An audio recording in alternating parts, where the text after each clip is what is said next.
Entonces vamos a empezar con el tema de hoy, que sería infección del tracto urinario, ya sea infección del tracto urinario complicada y no complicada, ¿no? Entonces vamos a empezar. A ver, un poquitito el puntero. Entonces, hablando de la infección del tracto urinario, vamos a empezar diciendo ya, que la infección urinaria es considerada la presencia de microorganismos y la multiplicación de estos microorganismos a nivel de lo que es el epitelio urogenital, ¿no? Ya sea a nivel de lo que es la vejiga, la uretra, uréter y riñones, y la multiplicación de estos microorganismos a nivel de este epitelio. Existen diferentes términos y definiciones para explicar lo que es infección urinaria. Dentro de ellos vamos a hablar primero de lo que es la bacteriuria. La bacteriuria es la presencia de bacterias en la orina. Estas bacterias muchas veces pueden ser normales o pueden ser patológicas que cuando se van a multiplicar nos van a desencadenar la infección urinaria. Como podemos ver acá, por ejemplo, tenemos la bacteriuria significativa, que es la presencia de bacterias más de 10 a la 5 por mililitro, ¿no? De la muestra de orina. Y la piuria es la presencia de leucocitos y también de bacterias a nivel de la orina. También tenemos que entender que existe la bacteriuria asintomática, que es la presencia de bacterias que no desencadenan síntomas, ya sean urogenitales, ¿no? No van a desencadenar disuria, polaquiuria ni tampoco fiebre. Y la bacteriuria sintomática es la presencia de bacterias en la orina, pero que este sí va a desencadenar, como su nombre dice, síntomas en el paciente, ¿no? También existe el síndrome miccional, que es un conjunto de síntomas, ya sea el dolor al orinar, ya sea el aumento de número de veces que el paciente va a tener que orinar o la presencia de nicturia, orina durante la noche. Dentro de lo que son las clasificaciones de infecciones de la infección urinaria, existen dos clasificaciones importantes: la infección de las vías urinarias complicada y la no complicada. La infección de la vía urinaria complicada se asocia a factores que aumenten la probabilidad del ingreso de las bacterias, ya sea a la sangre, ¿no? Y que aumenten la resistencia al tratamiento. Ahí viene a ser complicada. Y vamos a ver más adelante que también se asocia a anomalías de tipo urogenital en el paciente. Y también existen las infecciones urinarias no complicadas, que son infecciones que se van a encontrar a nivel de la vía urinaria baja, son infecciones urinarias que las vamos a poder tratar solamente a nivel de vía, con tratamiento vía oral, etcétera. Existe otra clasificación más actual, que es la infección de las vías urinarias altas. Se dice infección de vías urinarias altas cuando me afecta la vía urinaria, pero de la parte del uréter hacia arriba, es decir, propiamente el riñón, ¿no? Entonces ahí llamamos una infección de vía urinaria alta o también llamada pielonefritis. Y también existe la infección de vía urinaria baja cuando me afecta de la parte del riñón a de la parte del uréter hacia abajo, ¿no? Hacia lo que es, como podemos ver en la imagen, la vejiga, la uretra o la vejiga, la uretra o la próstata, como podemos ver en la imagen de arriba, ¿no? Continuando, existe una nueva clasificación de infección de infecciones urinarias. Dentro de estas, vamos a ver, por ejemplo, esta es una clasificación actual del 2024 de la Sociedad Española y de la Sociedad Americana, del ITSA, donde nos dice, una clasificación antigua era la infección no complicada y la infección urinaria complicada. Infección urinaria no complicada se cataloga la presencia de cistitis, o ya sea que el paciente no tenga fiebre, que el paciente no sea diabético o sea una mujer premenopáusica, ¿no? Y se denomina infección urinaria complicada que el paciente que ya tenga una infección en una mujer en edad fértil, una infección urinaria complicada, ¿no? Pero actualmente existe la nueva clasificación que podemos verla en el lado derecho, la nueva clasificación, en el cual nos dice que se llama una ITU no complicada al paciente que no tiene síntomas sistémicos. En otras palabras, las nuevas clasificaciones toman en cuenta bastante la sintomatología sistémica en el paciente. Y se llama una ITU complicada aquel paciente que tenga pielonefritis, o sea, una infección, ya habíamos comentado, ya sea de la parte renal hacia arriba, que tenga fiebre o tenga una bacteriuria o tenga septicemia en este caso, o ya sea un paciente portador de un catéter, en este caso sería un paciente portador de sonda Foley, o tenga algún síntoma más complicado, como por ejemplo en este caso podría ser la próstata, una uretritis, etcétera. Entonces la clasificación actualmente está cambiando, ¿no? Como podemos ver. Igual podemos ver aquí, por ejemplo, esta clasificación de la Sociedad Española. En esta clasificación podemos ver que se llama una infección urinaria no complicada las infecciones urinarias agudas de la parte baja, ya sea de la cistitis, pielonefritis no complicada, y acá la que nos interesa es las infecciones urinarias complicadas, ya sea en pacientes, en mujeres embarazadas, en pacientes hombres en edad fértil, en pacientes con anomalías anatómicas, ya sea por ejemplo con reflujo vesicoureteral, que tengan doble sistema pielocalicial, que tengan antecedente de una litiasis, pacientes portadores de catéter urinario, ¿no? Por ejemplo, un nefrostoma o una sonda urinaria, etcétera. Y las infecciones urinarias recurrentes, que lo voy a comentar más adelante. Entonces, se dice una infección urinaria como primera infección a la primera aparición de una infección urinaria en cualquier paciente adulto.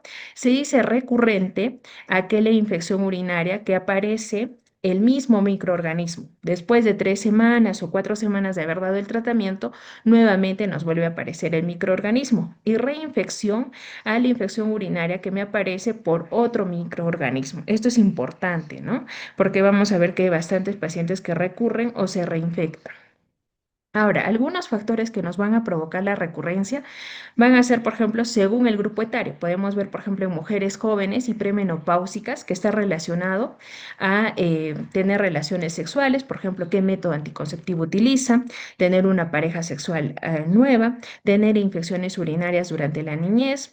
Tener también quizá un antecedente de tipo genético de que la madre también tiene infecciones urinarias con frecuencia, y existen factores posmenopáusicos que vienen a ser los más frecuentes, por ejemplo, en pacientes por la sequedad vaginal, en pacientes en menopausia, pacientes que tengan incontinencia o ya sea prolapso, en vaginitis atrófica, que es lo que comentaba, ¿no? Por la menopausia y una sequedad a nivel vaginal, el cistocele, que es un tipo de prolapso de vejiga, o cateterismos, etcétera, que van a provocar que hayan más factores recurrentes para tener infecciones urinarias a repetición.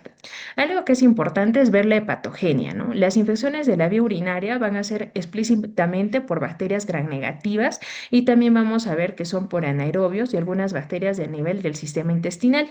La más frecuente, sabemos que la Escherichia coli es muy dependiente, también es muy importante ver cuánto es la virulencia de las bacterias. Las bacterias, como podemos ver en la imagen, tienen una cápsula, tiene una cápside y van a tener fimbrias, y estas fimbrias se van a adherir a nivel del epitelio urogenital y de esta manera van a multiplicarse, ¿no? Van a adherirse, van a inhibir la acción de los macrófagos a nivel de la vía urogenital. También importa el tamaño del inocuo, cuánto se ha inoculado. De ahí vamos a ver, por ejemplo, las unidades formadoras de colonias a nivel del urocultivo y las alteraciones de la defensa y el huésped, de cómo están nuestras defensas, de cómo está nuestra barrera de macrófagos y neutrófilos a nivel de lo que es el epitelio urogenital.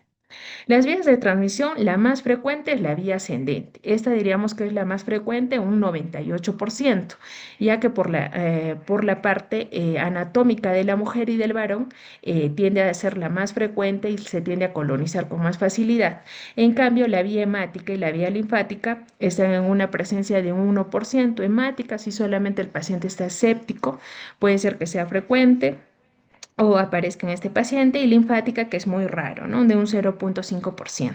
Comentaba que la patogenia o la vía de transmisión más frecuente es la vía ascendente. Como podemos ver en la imagen, por ejemplo, nosotros tenemos acá la uretra de la paciente mujer. La uretra obviamente en la mujer va a ser más corta por la anatomía, tiene aproximadamente 4 a 5 centímetros, comparando al paciente varón que tiene una uretra de mayor longitud, más de 20 centímetros. Entonces es importante la anatomía del paciente para generar mayor infección urinaria.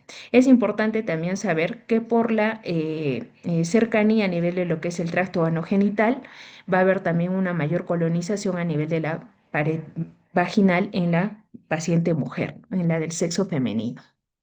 Según la etiología, la más frecuente para causar una infección urinaria va a ser la Escherichia coli, pero vamos a ver más adelante algunos estudios donde reflejan que no solamente es ella, y que a medida que van variando algunas infecciones urinarias, van variando mucho el agente etiológico, pero la más frecuente es la Escherichia coli. Esta es una bacteria que abunda fisiológicamente en muy poca cantidad a nivel de la vía urogenital, pero es al multiplicarse o tener factores que van a determinar que aumente esa multiplicación de esta bacteria, va a desencadenar una infección urinaria. También tenemos otros tipos de gérmenes anaerobios que vienen de la flora intestinal. Por ejemplo, podemos ver acá el Citobacter, el Staphylococcus epidermidis, el Enterococcus faecalis, Klebsiella y Proteus, que son microorganismos intrahospitalarios. Por ejemplo, podemos ver en esta imagen, como podemos, ya sea en ambulatorios o en pacientes hospitalizados, el germen más frecuente sigue siendo la Escherichia coli. Pero, por ejemplo, el Proteus y la Klebsiella son también presentes en pacientes que se encuentran hospitalizados. Otro germen con más frecuencia para causar también infección urinaria va a ser el Staphylococcus epidermidis y el Staphylococcus aureus. Como ya habíamos visto, según el agente etiológico, pueden ser bacterias, micobacterias o micosis. Según la localización, van a ser itus altas y bajas. Y según la complejidad, vamos a ver no complicada y complicada, que es la actual clasificación que tenemos que tener en cuenta. Y también habíamos comentado por su recurrencia, ya sea recaída o reinfección. Dentro de los exámenes complementarios que hay que pedir a este paciente, es importante solicitar un hemograma, ¿no? Para ver la cantidad de leucocitos, cómo se encuentran los segmentados, etcétera. Un PCR, una procalcitonina, el examen completo de orina, que es que nos va a guiar y nos va a orientar para ver el paciente si tiene una infección urinaria. El urocultivo, que es vital y lo vamos a ver adelante. Y una ecografía renal, si es así lo amerita o el paciente tiene algún antecedente en la parte de la vía renal, y también una tomografía si amerita, si tiene litiasis, doble sistema pielocalicial, quistes renales, etcétera.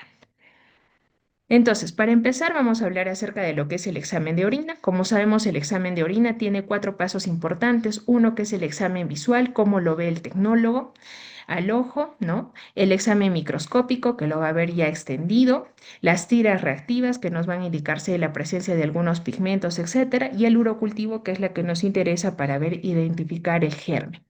En cuanto a lo que es la parte macroscópica, como lo había comentado, hay que ver el color de la orina. Van a tener tendencia la orina a tener diferentes colores. Podemos ver amarillo oscuro, rojo, etcétera. Color naranja va a depender de qué medicamento está tomando, si hay un sangrado, algún pigmento, algún tipo de alimento que ha comido, que también va a provocar la hiperpigmentación de la orina, pero no es patológico. Eso solamente nos indica qué color tiene la orina. Vamos a ver más adelante qué otros indicadores tenemos que ver para diagnosticar si hay alguna alteración renal. Ahora, en el examen de orina es importante valorar las tiras reactivas. Las tiras reactivas tenemos que tener en cuenta que tome en cuenta los leucocitos, los nitritos, y algo que es importante en estas tiras reactivas, los leucocitos tienen que ser negativos, ¿no? El leucocito, vamos a ver adelante también en un cuadro, los leucocitos se denominan negativo cuando encontramos menos de 4 leucocitos por campo o 5 en otras literaturas. ¿Qué son los nitritos? Son solamente las cápsulas o la cápside que tiene el bacteria gram negativa. Esto vamos a encontrarlo los nitritos positivos si un paciente tiene infección urinaria. El urobilinógeno, también la bilirrubina que podemos encontrar en un paciente cuando un paciente tiene exceso de pigmentos, por ejemplo en un daño hepático o debido a algún fármaco. Las proteínas obviamente tienen que ser negativas en el paciente. Ayer lo comentaba la doctora Rina, ya sea hematíes o sangre o ya sea proteinuria, tiene que ser negativa en el examen de orina. Totalmente se tiene que reabsorber a nivel del túbulo proximal. El pH es importante porque el pH oscila en el examen de orina o no es ni un pH ácido ni un pH alcalino, ¿no? El pH va oscilando desde 4,5 hasta 8 aproximadamente, entonces no es ni ácido ni alcalino. La densidad, esta nos habla del paciente, la capacidad de la reabsorción del túbulo proximal. La densidad varía desde 1005 a 1035, por ejemplo, en acá nos indica de 1016 a 1022. Los cuerpos cetónicos, dependiente, ¿no? Si el paciente forma ya sea beta hidroxibutirato en un paciente diabético de larga data o en un paciente que tiene un poco aporte nutricional, y la glucosa, que también tiene que ser negativa y no presente en la orina. Podemos ver acá lo que había comentado, en lo que es las proteínas, se va a ver presentar una cruz cuando el paciente tenga una pérdida de 30 miligramos por decilitro de orina, dos cruces más de 100 y la que nos interesa más de 3 o 4 cruces cuando el paciente esté eliminando mayor proteinuria, es decir, mayor de 300 miligramos por decilitro o más de 2000 miligramos por decilitro. En este caso, si el paciente en todo caso presentaría una proteinuria positiva o proteínas positiva en la cruz, o una cruz, dos cruces, etcétera, sería lo adecuado adecuado seguir con el siguiente examen, que sería una proteinuria de 24 horas o una tasa albúmina creatinina. Entonces, las proteinurias no siempre son patológicas, también existen proteinurias fisiológicas, por ejemplo, en pacientes, como acá dice en la primera parte, en pacientes, por ejemplo, con ejercicio intenso, en pacientes embarazadas, en pacientes con fiebre, va a haber una proteinuria fisiológica, pero también una proteinuria fisiológica, por ejemplo, en pacientes con ortoestatismo prolongado, pacientes que se encuentren parados en mucho tiempo, pero también existen proteinurias patológicas, especialmente las glomerulopatías y es la primera causa mundial que sería la nefropatía diabética. Lo que ayer comentaba la doctora, que también existe la hematuria de origen glomerular y la hematuria de origen no glomerular, que es la más frecuente, la de no glomerular, ya sea por tumores, quistes y la primera causa, ¿no? La litiasis de tipo litiasis renal, que es la primera causa de hematuria. Y también podemos encontrar hematuria de origen glomerular como las glomerulopatías, como ayer comentaba la doctora en un caso, una glomerulopatía por IgA, ¿no?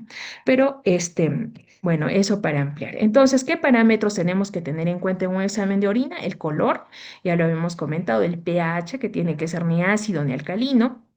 La, Algo que es importante, los glóbulos blancos, la presencia que tiene que ser completamente de 4, máximo 4 leucocitos por campo, la esterasa leucocitaria, que son degradación a nivel de los glóbulos blancos de un proceso inflamatorio, no tendría que haber ninguno si no hay un proceso infeccioso.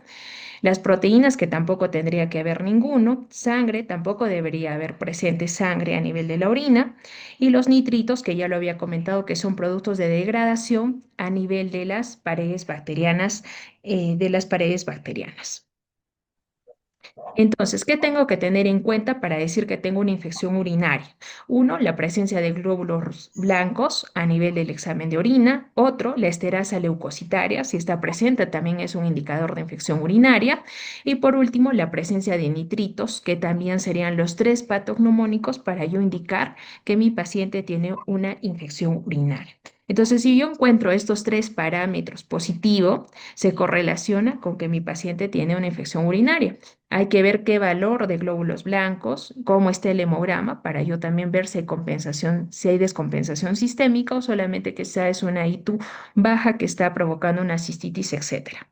Ahora, ¿cómo realizar la toma de muestra de la orina? Ya sabemos, ¿no? La primera orina de la mañana debería ser lo adecuado y la zona a recolectar obviamente tiene que ser limpia, una zona que se haga una asepsia previamente. En el paciente, la orina tiene que llevarse aproximadamente de 30 a 60 mililitros, ¿no? Un lavado más que todo en esa zona vaginal, eliminar el primer chorro y concentrar la segunda muestra de la orina, o sea, el segundo chorro de la orina. Por ejemplo, podemos ver aquí un ejemplo interesante, ¿no? En este es un examen de orina de nuestro hospital. Podemos ver el color es ámbar y el aspecto nos comenta acá el tecnólogo que tiene un aspecto turbio. La densidad, lo había comentado, de 1005 a 1035, tiene una densidad adecuada. El pH, habíamos comentado que es de 4,5 a 8, está dentro del pH adecuado. Podemos ver en la parte microscópica que el tecnólogo ya nos ve sangre dos cruces, lo cual ya es patológico. Nos ve aquí también cetonas, una cruz, que lo había comentado en pacientes que estén con inanición, que estén sin alimentación adecuada. La presencia de nitritos positivo, podemos ver los leucocitos mayor a 100, que ya son dos parámetros, y también tenemos las bacterias, en este caso dos cruces, no tenemos esterasa leucocitaria, pero sí nos está poniendo bacterias dos cruces, leucocitos mayor a 100 y nitritos, en este caso nos está indicando es que este paciente sí está cursando con una infección urinaria. Ahora, si yo me voy más a fondo, puedo ver también proteínas 3 quizá teniendo en cuenta el cuadro clínico de este paciente, puede ser un nefrópata diabético, un hipertenso de larga data o una glomerulopatía adyacente, pero podemos ver que sí está cursando con un proceso infeccioso y con una ligera hematuria. Ahora, también hay que tener en cuenta que cuando hay infecciones urinarias severas, por ejemplo, con leucocitos mayor a 100, hay una ligera hematuria por el proceso inflamatorio en la vía urogenital. En este caso, por ejemplo, podemos pensar que este paciente tiene de 12 a 15 hematíes por campo, puede ser secundario a este proceso infeccioso, ¿no? O quizá concomitante a su proteinuria, quizá hay una glomerulopatía de base que hace que pierda proteínas y a su vez hematíes. Antes de cambiar, también las células epiteliales son importantes, siempre va a haber células de descamación en la vejiga, entonces es importante encontrar, siempre va a haber, así sea negativo el examen de orina, va a haber una ligera concentración de células epiteliales. Por otra parte, el urocultivo también sabemos que se realiza este examen en unas placas de agar de sangre, ya sean anteriormente se hacían con placas de agar de sangre, con agar de McConkey o con agar de Sabouraud. Estas van a crecer de 3 a 5 días. Vamos a tener la primera lectura dentro del tercer día para ver qué germen está creciendo y obviamente se extienden las placas de Petri y vamos a ver qué germen está creciendo en esta muestra, ¿no? Según eso nos van a indicar cuántas unidades formadoras de colonias tiene la muestra y vamos a ver qué germen es el que está creciendo y el que más y lo que nos indica y lo que nos interesa es a qué es sensible y a qué antibiótico es sensible y qué tipo de tratamiento voy a dar en este paciente. Por ejemplo, vamos a tener en este paciente, por ejemplo, tenemos un urocultivo, ¿no? La orina, obviamente la orina es la muestra. El recuento encontrado mayor de 100 unidades formadoras de colonia, de 100.000 unidades formadoras de colonia. B, cocos gram negativos y también levaduras, es decir, en este caso ve un germen gram negativo y aparte ve hongos, ¿no? Y en acá podemos ver en el urocultivo la concentración mínima inhibitoria, ¿no? Que es importante. El germen que he aislado en esta muestra ha sido la Escherichia coli, como habíamos comentado, es el germen más frecuente. Y algo que nos importa en el cultivo es la concentración mínima inhibitoria. ¿Qué significa la concentración mínima inhibitoria?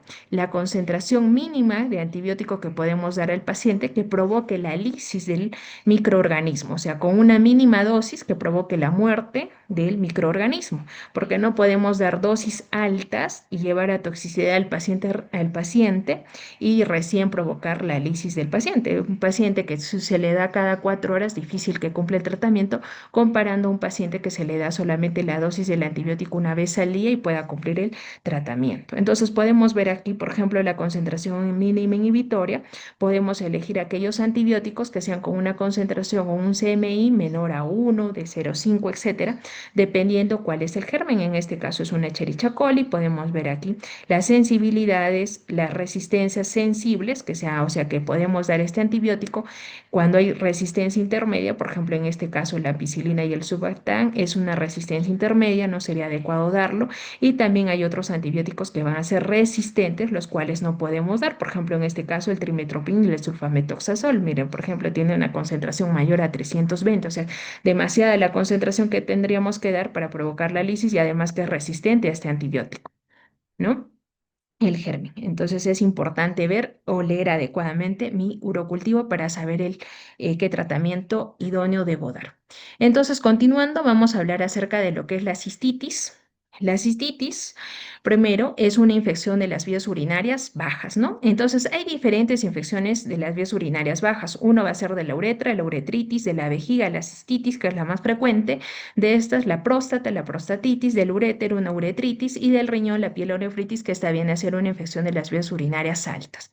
En este caso, hablando de la cistitis, es una infección a nivel de la vía vesical o de la vejiga. Es una infección urinaria no complicada. El germen más frecuente va a seguir siendo la Escherichia coli porque es el más frecuente que abunda en la vía urinaria. Vamos a tener, como ya había comentado, otros gérmenes. Podremos tener la Klebsiella y el Proteus que vienen a ser lo segundo en frecuencia y también los estafilococos, ya sea el epidermidis o el saprophyticus. Factores de riesgo para tener cistitis, especialmente las mujeres gestantes, ¿no? Las gestantes, vamos a ver que van a ser predisponentes a tener cistitis con frecuencia porque va a haber una compresión a nivel del útero hacia la parte anterior que va a estar la vejiga, los pacientes sexualmente activos por el método anticonceptivo que estén utilizando. También tenemos las sondas vesicales con frecuencia y las ondas vesicales con frecuencia, adultos con otras comorbilidades, por ejemplo, adultos mayores, en pacientes con hospitalizaciones con frecuencia, algunas anomalías quizá genitourinarias y el uso del DIU también que predispone a las infecciones urinarias, especialmente a la cistitis. Existen 18 clases de cistitis dentro de las agudas crónicas que son las más frecuentes. Vamos a comentar solamente algunas a breve modo. Por ejemplo, la cistitis aguda, que son las infecciones urinarias agudas, la de inicio súbito, brusco, por el que viene el paciente con frecuencia, ¿no? Las cistitis crónicas, que son más de 3 episodios en el mes, mejor dicho, 3 episodios en 6 meses. o 3 episodios en un año. Las infecciones o las cistitis recurrentes, que son 2 episodios en 6 meses o 3 episodios en un año. La cistitis simple, que solamente es ocasional y vemos un examen de orina con 15 a 20 leucocitos por campo. Una cistitis complicada que ya tiene factores de riesgo, por ejemplo, pacientes portadores de sonda Foley prolongado. La cistitis intersticial, que son aquellos pacientes que solamente se quejan de dolor vesical y que cuando le hacen la cistoscopía ven a nivel de la vejiga una inflamación a nivel de la mucosa de vesical. La cistitis tuberculosa secundaria a lo que es el Mycobacterium tuberculoso.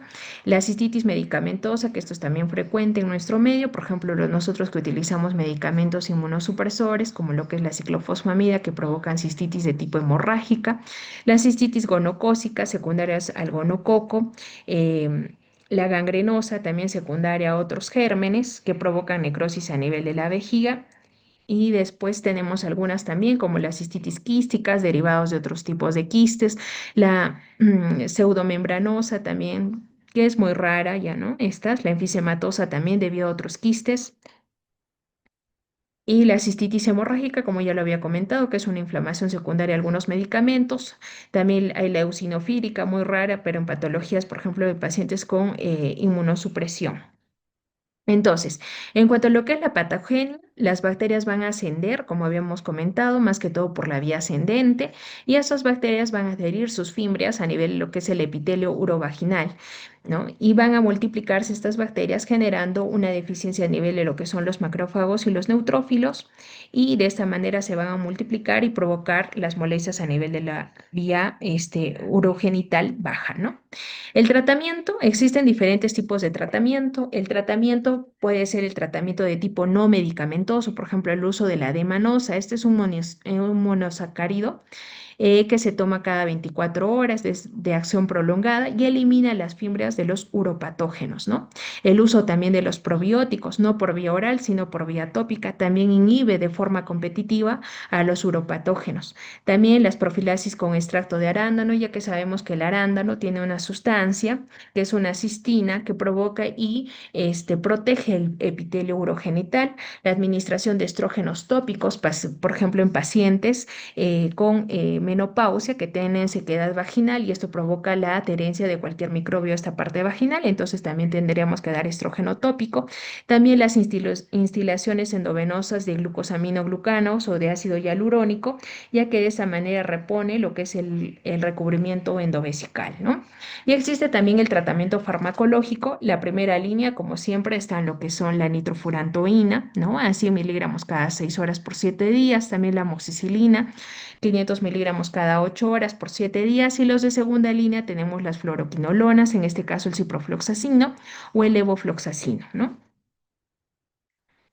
Podemos ver, por ejemplo, en esta guía, es una guía actual del 2024 de la Sociedad Urológica, donde también nos comenta dentro de la primera línea para pacientes mujeres, está indicado el uso de la fosfomicina. Nosotros sabemos que la fosfomicina viene de 1 gramo, pero en este caso dar 3 gramos en dosis vía oral STAT durante un día también puede provocar la lisis. Este es un tratamiento mucho más actual. El uso de la nitrofurantoína que tenemos en el hospital de acción corta sería cada 4 horas por 5 días, o también existe la nitrofurantoína de acción prolongada que se puede dar 2 veces al día también por 5 días. También para pacientes que tengan estafilococos recidivantes podemos utilizar el sulfametoxazol con trimethoprim por 3 días. Ahora hablando de las itus complicadas, vamos a empezar con itus complicadas. Bueno, en itus complicada vamos a hablar algunas cosas muy interesantes de esta. Dentro de esta tenemos una guía de revisión del 2024 de ELITSA. Entonces, el ELITSA nos dice que se denomina infección urinaria complicada a las que aquellas que van a ocurrir una infección urinaria que se encuentre acompañada de una anomalía estructural o funcional del tracto urogenital, ¿no?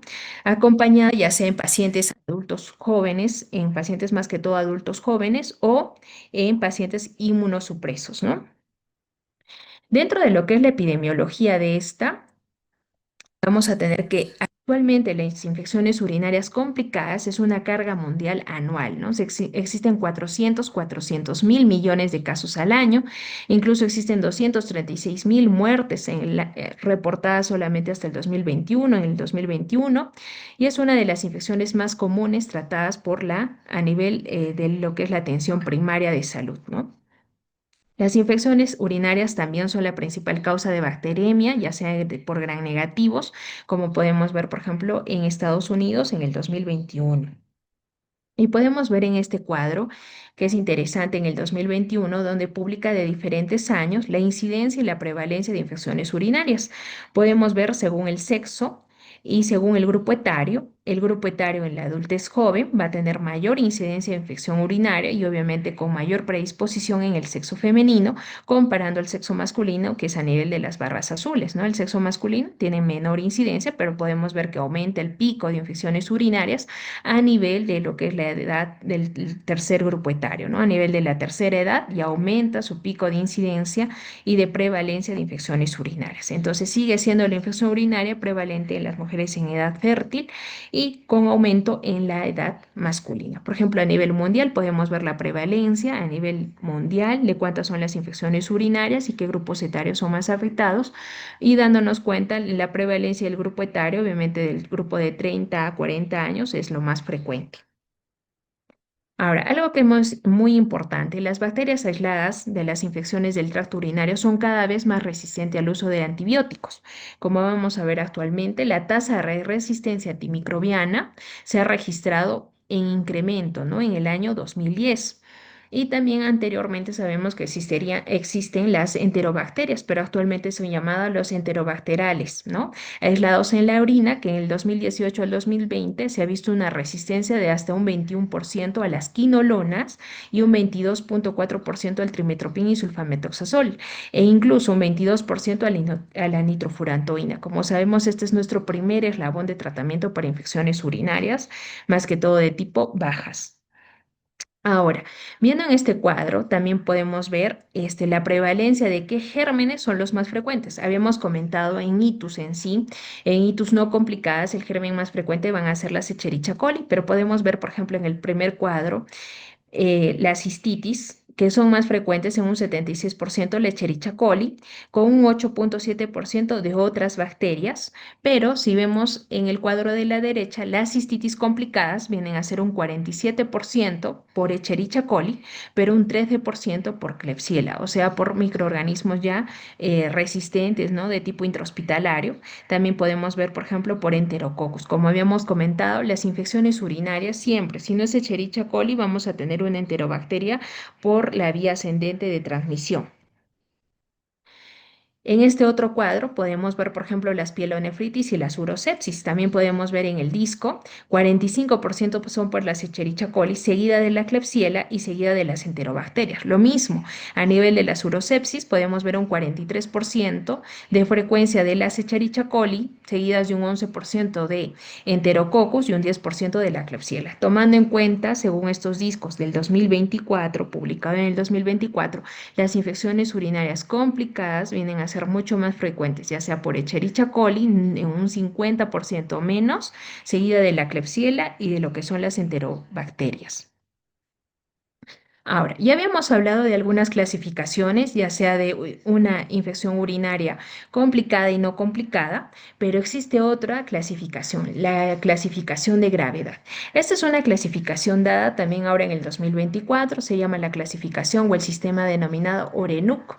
¿Qué significa ORENUC? Primero, tenemos que tener en cuenta, anteriormente tomábamos en cuenta la presentación, ¿no? La uretritis, cistitis, pielonefritis, urosepsis o si hay compromiso general. Otro era valorar la severidad o el grado de severidad, si tiene una cistitis baja, una alteración moderada, tiene compromiso, tiene signos clínicos de un SIRS, etcétera, una disfunción multiorgánica, etcétera, una sepsis, ¿no? Complicada, etcétera. Y el ORENU, ¿qué significa ORENU? Primero tome en cuenta si tiene ciertos factores el paciente. Por ejemplo, O viene de que no tiene riesgos, ¿no? No tiene riesgos predisponentes para que tenga infecciones urinarias, R de recurrencias, que tiene infecciones urinarias a repetición, E de algún trastorno urogenital extra. ejemplo, un paciente que tenga un doble sistema pielocalicial, pacientes con quistes renales, pacientes con antecedente de litiasis, N de pacientes con alteraciones nefrológicas u de factores de riesgo urológicos también, y C de presencia de catéteres, ¿no? En este caso, por ejemplo, sería más que todo el catéter de tipo vesical, pero no siempre este. También hay pacientes que tienen portador de nefrostomas o catéteres de alto flujo o que todavía orinan, entonces hay un factor predisponente para la adhesión del germen a este, ¿no? Y otros como factores de tipo patogénico, en esto la sensibilidad del germen, ¿no? La susceptibilidad del germen o la resistencia del germen según el antibiótico que tengo, ¿no? Entonces, esta es una clasificación de gravedad clínica que se llama Orenoco. Ahora, como comentaba, dentro de la fisiopatología, vamos a ver aquí en este cuadro, que es muy interesante, podemos tener cuatro puntos importantes. Uno, como habíamos comentado, se va a ir más que todo, el germen asciende por vía ascendente, más que hematógena y linfática. Entonces podemos ver un factor, va a ascender el germen. Por segundo lugar, va a adherirse a este epitelio porque tiene pequeñas fimbrias, más que todo el Escherichia coli, como habíamos visto en la imagen, y esto va a hacer que se multiplique y altere a los neutrófilos y la migración de los neutrófilos y los macrófagos a nivel sanguíneo. De esta manera va a provocar una fagocitosis y no va a poder eliminar, en este caso el uroepitelio, el germen, ¿no? Existen diferentes factores, por ejemplo, según el embarazo, va a haber una hidronefrosis fisiológica en el embarazo. Esto va a provocar también una dilatación, entonces también es un factor predisponente. Otro, puede haber trastornos de tipo ureteral, como en la imagen una litiasis, puede haber tumores, diferentes cosas. En este caso, por ejemplo, podemos tener un reflujo vesiculolateral en el paciente, puede tener una hidronefrosis, el uso de un stent, un catéter Pigtail, etcétera. Una hiperplasia de próstata también puede generar estructuras a nivel o alteraciones a nivel de la uretra en el paciente, también van a generar infecciones urinarias complicadas. Por otra parte, esta es otra clasificación, también es una clasificación de tipo más que todo para la parte de sepsis y infecciones urinarias complicadas, donde vamos a ver que le dan un puntaje de severidad según el tipo de alteración. Por ejemplo, si tiene una cistitis, disuria, una urgencia premiccional, dolor a nivel suprapúbico, le ponen un punto. Si ya tiene el paciente, por ejemplo, síntomas de CIRS, temperatura aumentada, el PCO2 disminuido, leucocitosis, etcétera, le van dando 4 puntos, etcétera, según para clasificar cuánto es la severidad, si está haciendo mi paciente septicemia o no. Ahora, existe un consenso para lo que es el tratamiento y el manejo de pacientes con infecciones urinarias complicadas y el uso del tratamiento antibiótico, cuándo debe utilizar vía endovenosa, cuándo rotar a vía oral, ¿no?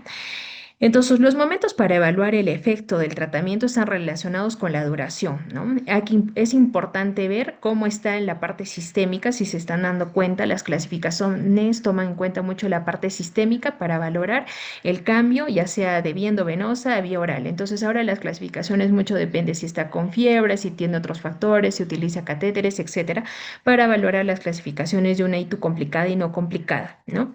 Entonces, la FDA también indica que el criterio de valoración principal debe evaluarse a los 5 días de la terapia intravenosa. En otras palabras, no estaría indicado valorar las infecciones urinarias solamente con un examen de orina el tercer día, el cuarto día o con un hemograma, un PCR, una procalcitonina, sino lo que nos sugiere también es valorar la parte clínica, porque vamos a ver qué cambios a nivel del examen de orina van a ser incluso en muchas ocasiones tardíos. Entonces, en este cuadro es interesante, es un cuadro del que toma estudio desde el 2018 al 2024 de los pacientes que tienen infección urinaria y cuánto tiempo de tratamiento le han dado. Por ejemplo, en la escala de arriba, en el índice de barra, el tratamiento podemos ver que desde el 2019 diferentes estudios, Braille, Day, Coolney, Dunn, etcétera, realizan sus diferentes patrones y cuánto día de tratamiento le han estado dando en pacientes con infección urinaria complicada. Podemos ver un término, un promedio de tratamiento ha sido aproximadamente de 7 a 14 días para infecciones del tracto urinario complicadas, ¿no? Incluso podemos ver en esta barra a la derecha el tiempo de estudio, por ejemplo, en el de Dunn del 2023, por ejemplo, le han llegado a dar hasta 21 días aproximadamente, pero porque han entrado al estudio, ¿no? Sin mejoría, pero la mayoría y lo que catalogan el tratamiento en una ITU complicada debería ser según su estudio, de 7 a 14 días, dependiendo del microorganismo, que eso es importante. Entonces, existen diferentes tipos de tratamiento. Podemos ver, por ejemplo, acá el uso de la ampicilina en hitos complicadas. Podemos ver en el 2024 que nos recomienda todavía la ampicilina y sulbactam según la dosis indicada, cefepime, ceftazidima, ciprofloxacino, etcétera. Pero va a depender el uso o mirar el urocultivo del paciente, ¿no? El uso de la nitrofurantoína, etcétera, la polimixina B, etcétera. Ahora, algo que también es importante en esta clasificación del 2005 nos indica cómo valoramos al paciente, cómo estratificamos al paciente. Nos dice un paciente, hay que evaluar primero la severidad, que es lo que nos dice todas las clasificaciones, y eso es importante.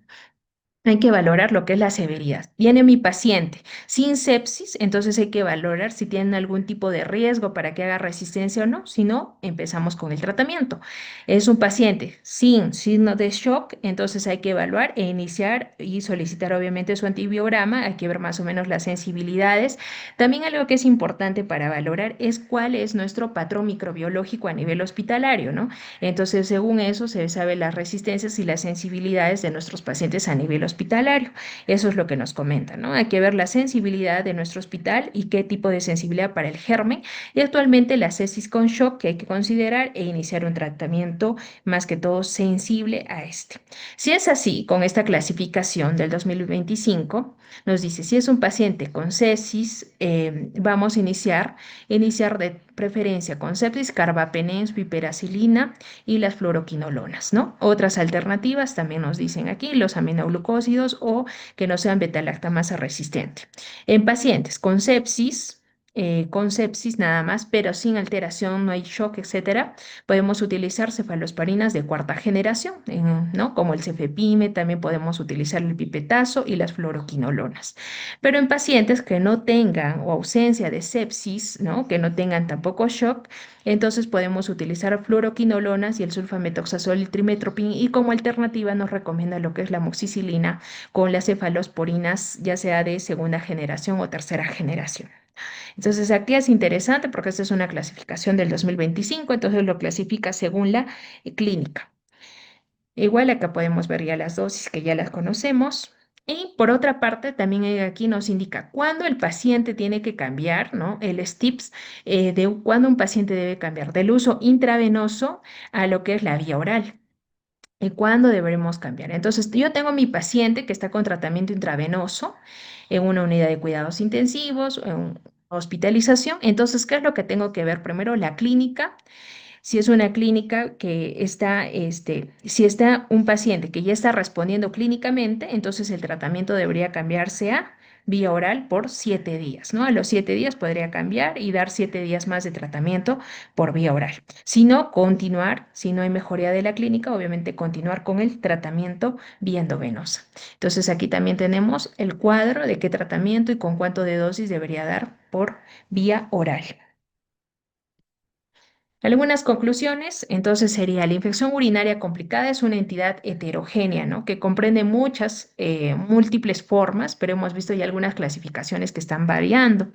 Las clasificaciones y las definiciones de itus complicadas han evolucionado con el largo del tiempo. Podemos ver, por ejemplo, ahora la clasificación 2024 y 2025. Las infecciones urinarias crónicas es una infección modelo para evaluar nuevo uso de antibióticos, ¿no? No los que siempre utilizamos. Hay que valorar que también siempre los gérmenes van a ser de preferencia gram negativos y enterococo, por lo que había comentado. Los pacientes incluidos y evaluados en diferentes ensayos y en los diseños de ensayos no se pueden comparar debido a los diferentes criterios empleados, ¿no? Como hemos visto, por ejemplo, en la barra de tratamiento, no todo ha sido similar, pero un promedio es el que saca y es lo que nos recomienda el consenso de expertos, ¿no? Ahora, se justifica la estandarización de los criterios de definición y clasificación de infecciones urinarias y la evolución de los diseños de ensayos podría incluir criterios de aparición para resistencia a varios antimicrobianos. Como hemos visto actualmente, se ha visto que hay bastante resistencia a los tres medicamentos básicos, ¿no? Como es el sulfametoxazol, la nitrofurantoína y las quinolonas, ¿no? O las fluoroquinolonas.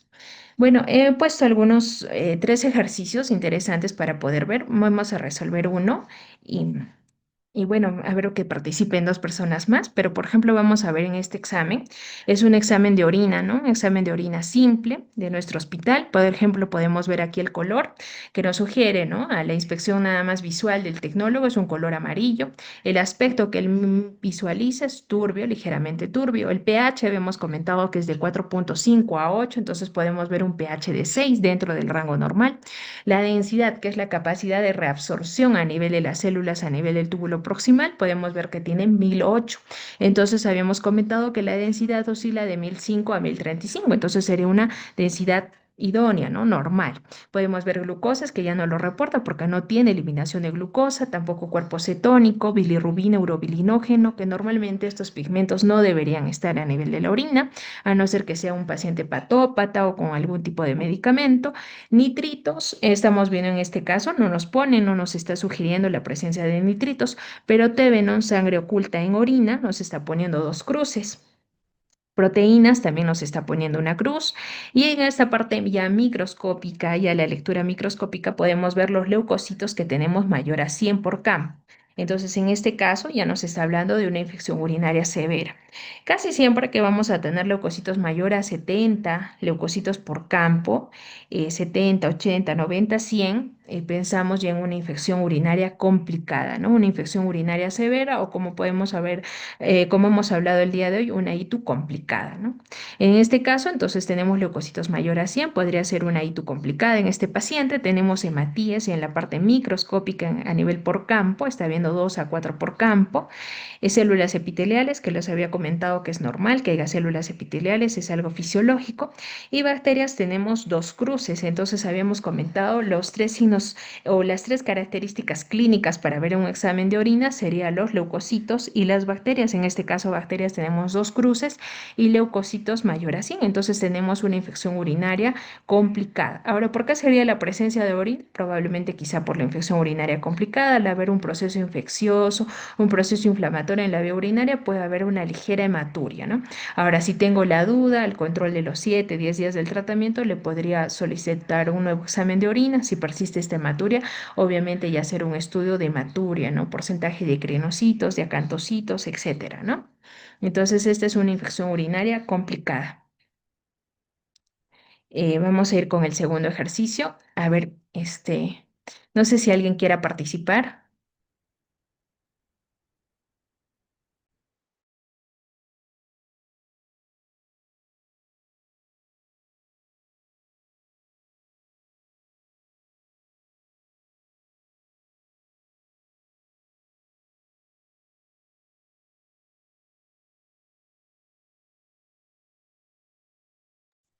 Javier Cárdenas.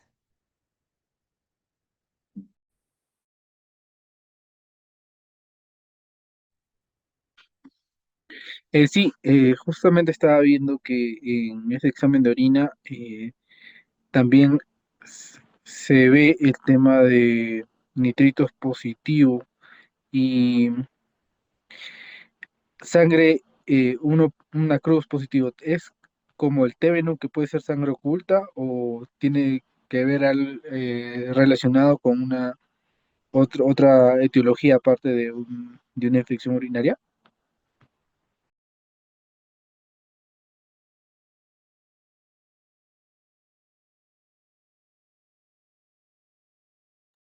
Claro, es una infección urinaria, como lo comentabas también, ¿no? Leucocitos mayor a 100 por campo, tenemos bacterias tres cruces y tenemos nitritos positivo, ¿no? Entonces, es positivo para una infección urinaria complicada, ¿no? En acá lo que interesante también es que hay proteínas tres cruces, ¿no? Lo adecuado sería pedir quizá una proteinuria posteriormente o quizá por el proceso infeccioso tal vez, pero un poco raro, ¿no? Quizá hay una nefropatía de base en este paciente y por eso está también generando bastante cantidad de pérdida de proteínas, ¿no? Gracias, Javier. Bueno, y por último, vamos a ver el último ejercicio. Entonces, este es un urocultivo. ¿Alguien que desee participar?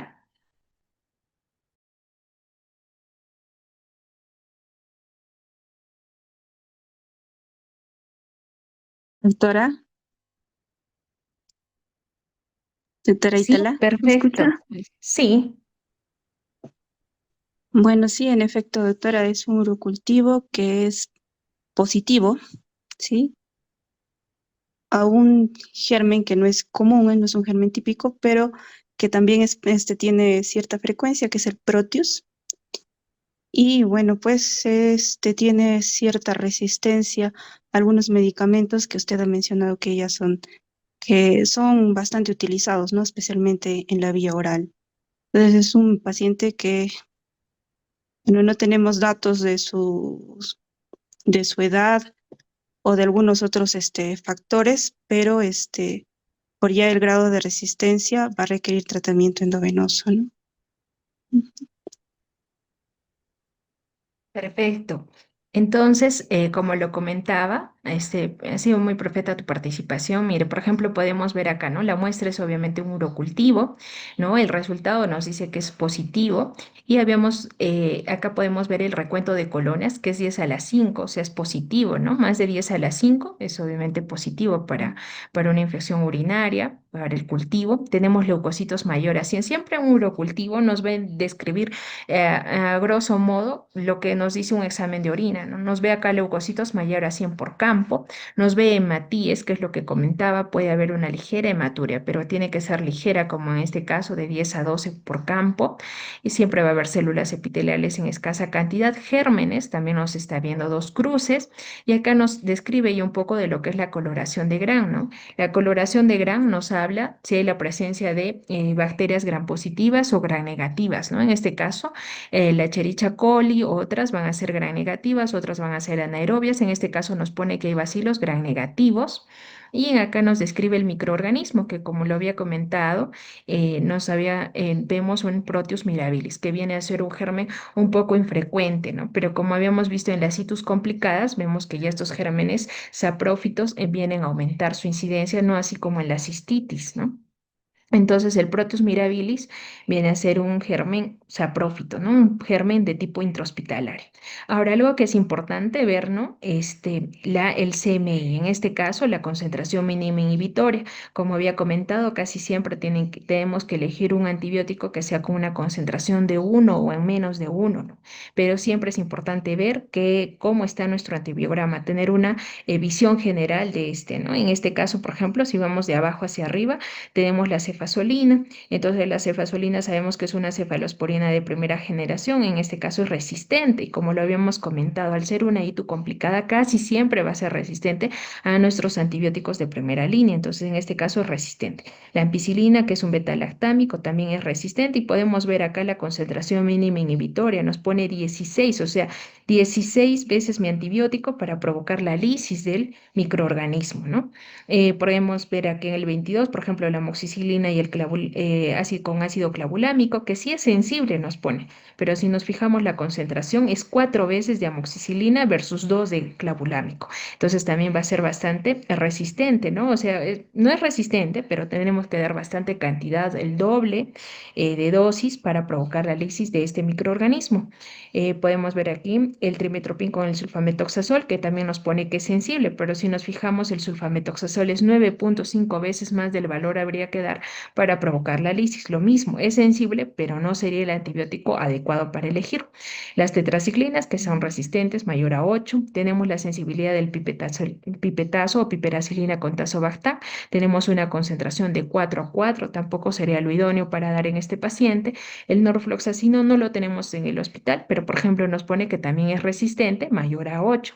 La nitrofurantoína, que sabemos que es de primera elección, o ya sea la amoxicilina, para pacientes con itus leves o itus baja, entonces tenemos que es resistente, mayor a 64. Ahí es importante por eso recalcar que la resistencia que ya tenemos a ciertos antibióticos por el uso inadecuado, ¿no? Del antibiótico a todo paciente que me venga con alguna sintomatología urinaria. En este caso, resistente 64 veces más del valor, ¿no? Y bueno, vamos a saltearnos a la gentamicina, que es un aminoglucósido. En este caso nos pone que es sensible, pero con una concentración de 2. Entonces, Podríamos darlo, pero creo que tenemos mejores antibióticos como sería el ertapenem a 0,25 o en este caso el meropenem a 0,5, ¿no? Entonces podríamos dar, creo idóneamente, sería el ertapenem o el meropenem en este paciente, ¿no? Cualquiera de los dos, yo creo que sería el indicado para este paciente, ¿no? Entonces, de esta manera vamos viendo el urocultivo y vamos descifrando qué tipo de antibiótico dar. Ahora, solamente para acotar, el uso de los aminoglucósidos hay que hacer con mucha cautela en los pacientes, ya sean con infecciones urinarias, complicadas o no complicadas, porque sabemos que al ser un aminoglucósido provoca una ligera nefrotoxicidad y al estar en un proceso inflamatorio, esta vía urinaria, entonces nos puede alterar un poco la función renal, ¿no? Más en un paciente que ya sea un paciente diabético, un paciente con una enfermedad renal ya quizá de base, entonces habría que ser muy cautelosos al utilizar ya sea gentamicina o amikacina, ¿no?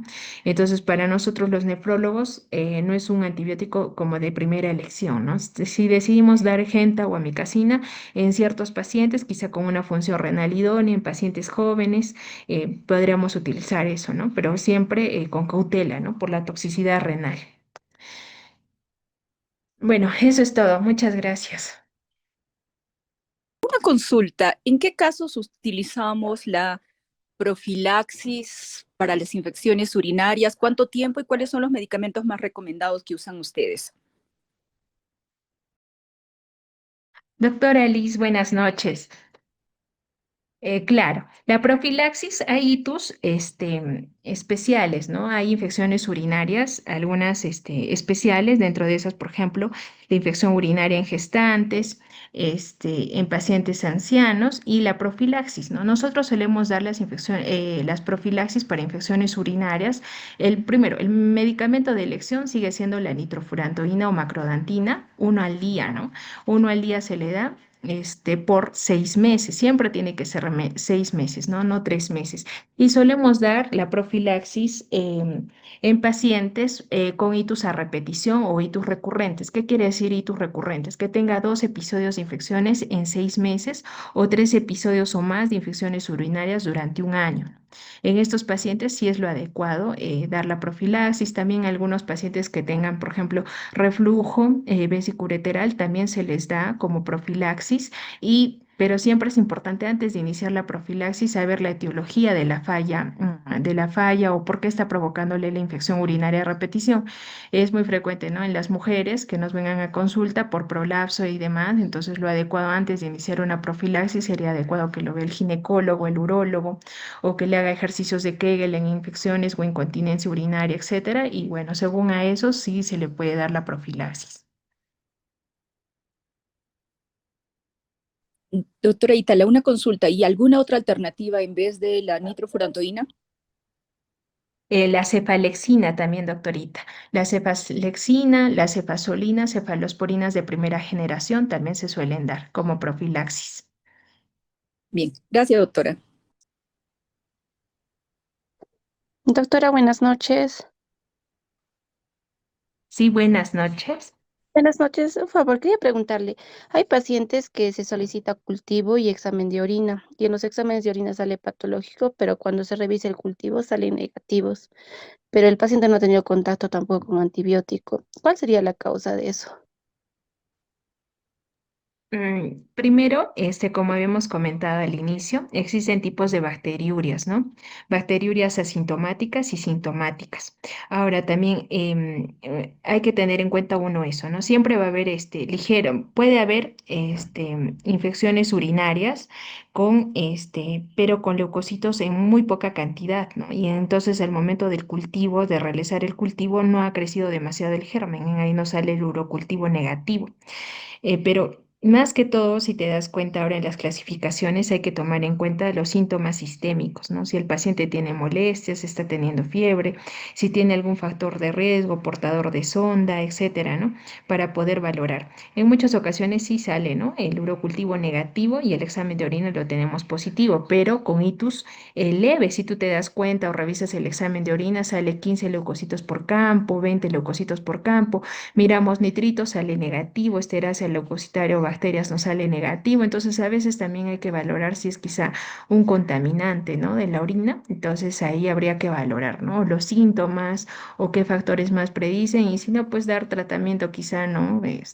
Si tiene síntomas, a pesar que el urocultivo ha salido negativo, bueno, se le puede dar tratamiento, pero de primera línea, ¿no? Con algo vía oral nada más, ¿no? No siempre, es importante ver si el urocultivo, pero sí suele pasar, pero es importante leer adecuadamente el examen de orina, si hay nitritos, esterasa leucocitaria y los leucocitos, ¿no?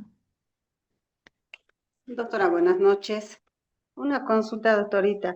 En el caso de la que tenga una persona una infección urinaria, pero no ha tenido sintomatología y de frente ha empezado a hacer la orina con sangrado, esos casos, doctora, no sé, eh, yo quisiera si me podría orientar, por favor. Bueno, como habíamos también comentado, en las infecciones urinarias es frecuente, más que todo en las infecciones urinarias moderadas con 50 leucocitos o las severas más de 70 leucocitos por campo, ¿no? Que haya ligera hematuria, ¿no? En infecciones urinarias más que todo complicadas es normal que haya una ligera hematuria, o sea, un ligero sangrado.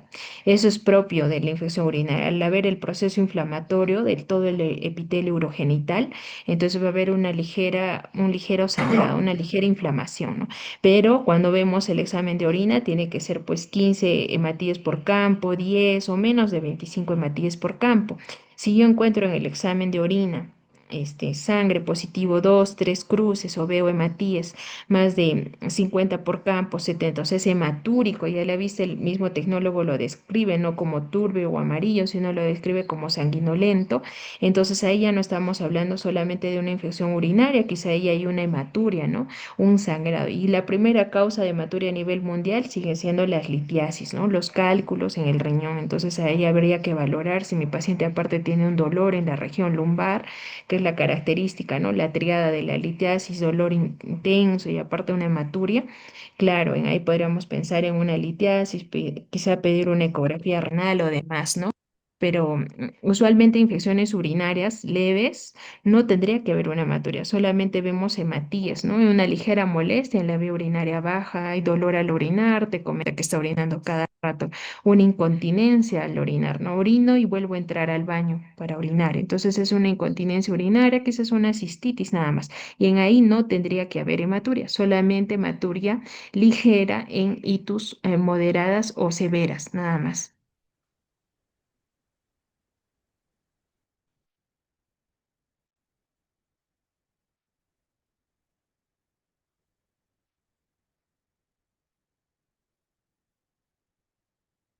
Doctorita, disculpe, los hematomas intravesicales, ¿a causa de qué se provoca? También por las infecciones urinarias.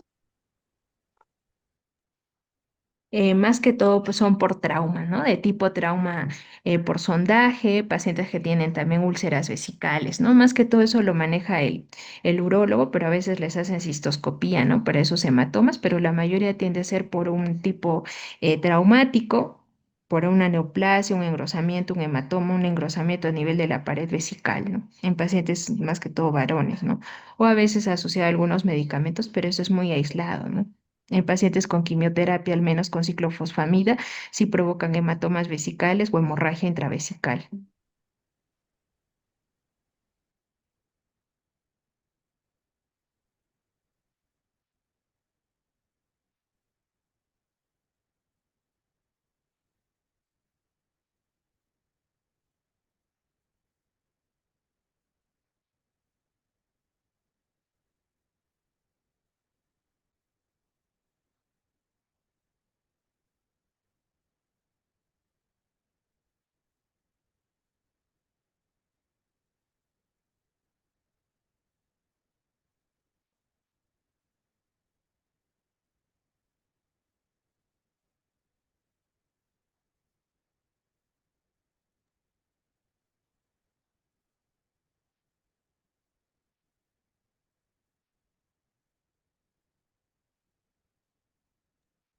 Bueno, si no hay más preguntas, creo que hemos concluido entonces el día de hoy con el tema de infección urinaria.